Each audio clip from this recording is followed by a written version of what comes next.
കാമുകിയെ പഠിപ്പിച്ച് ടീച്ചറാക്കി. ടീച്ചറായവൾ വിവാഹത്തിൽ നിന്ന് പിന്മാറി. ജീവനൊടുക്കി യുവാവ്. നീ സ്വയം ഇരുന്ന് അവളെ പഠിപ്പിക്കാനുള്ള സമയം കൊണ്ട് സ്വയം ഇരുന്നെങ്കിലും പഠിച്ചിരുന്നെങ്കിൽ വലിയ നിലയിലെങ്കിലും അത്യാവശ്യം എത്തിയാണ്.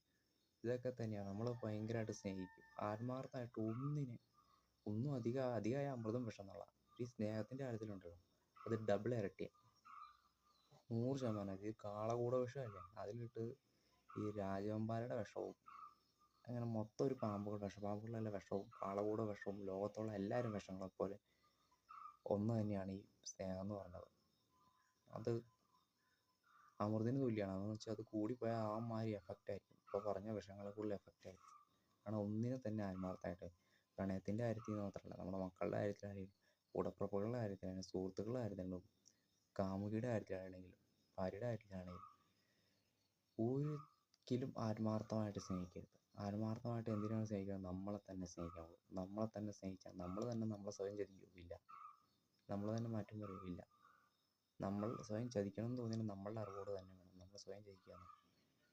അതുപോലെ തന്നെയാണ് നമ്മൾ ഒരിക്കലും സ്വയം ചതിക്കുമോ? ഒരിക്കലും ഇല്ല.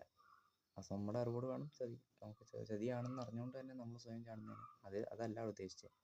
നമ്മളൊക്കെ ആണെങ്കിൽ ഇങ്ങനെ ഒരുപാട് പേരെ ആത്മാർത്ഥമായിട്ട് ഇങ്ങനെ സ്നേഹിച്ച് ചെയ്ത് കഴിഞ്ഞ് കഴിഞ്ഞാൽ നമ്മൾ ശരിക്കും